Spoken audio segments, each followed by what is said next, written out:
La nature, je sais que tu sais, et tu sais que je sais. Aujourd'hui, je vais encore rester médecin et parler médical. Vous allez aimer certainement, mais vous allez comprendre très rapidement.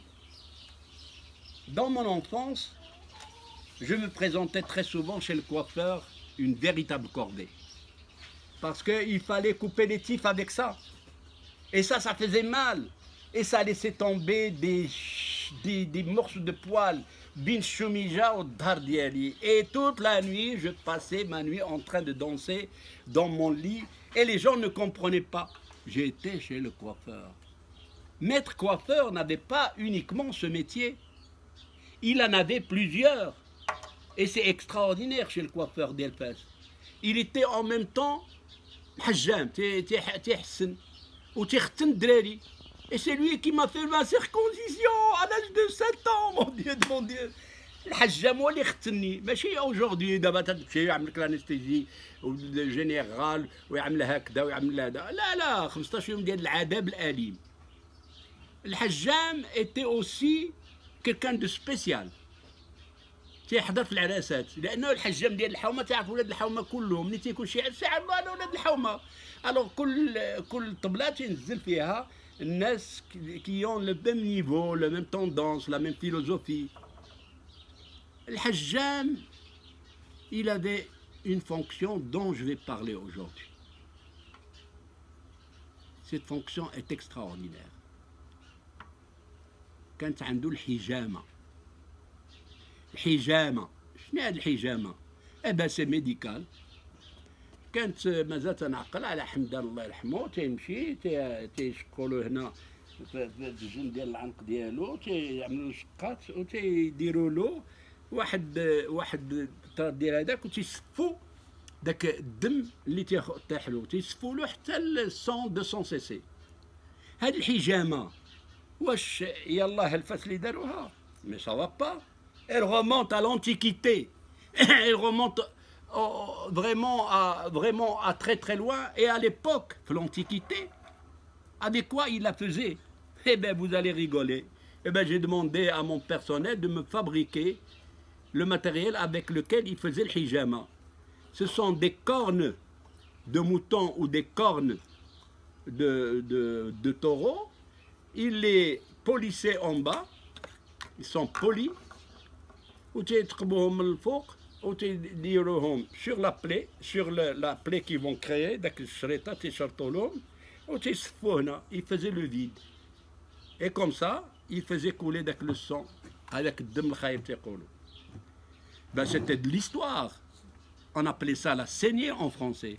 On l'appelle aussi en médical la phlébotomie. C'est vrai, la phlébotomie. Eh bien le comble, c'est que j'ai été demandé. Est-ce qu'on la pratique encore?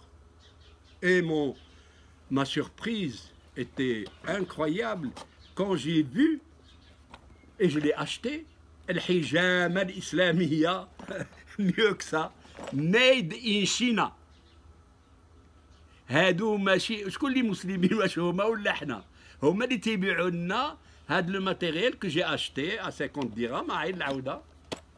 Et ce matériel il est adapté en fonction de la scarification que vous allez faire et l'endroit où vous allez faire cette scarification.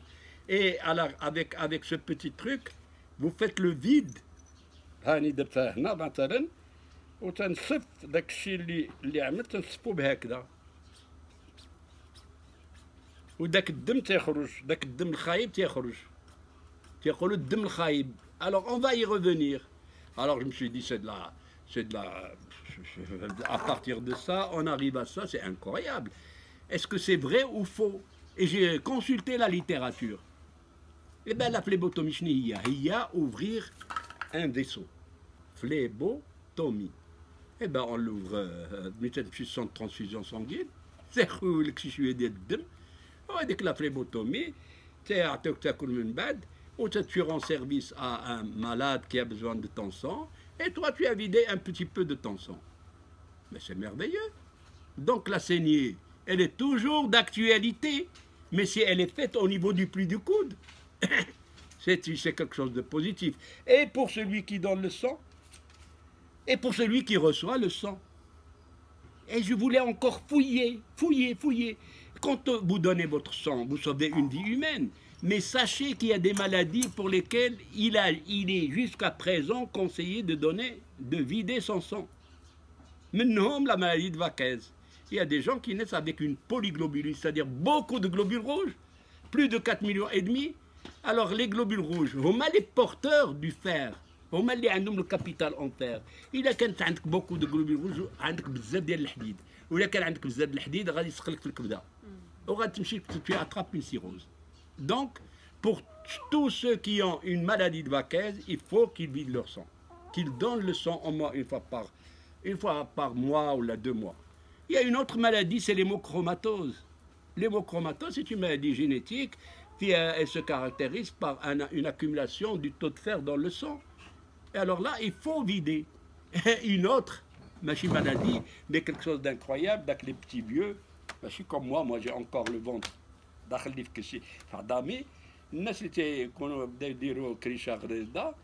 Ils vont faire une accumulation de fer et par conséquent, ils peuvent faire une cirrhose du foie.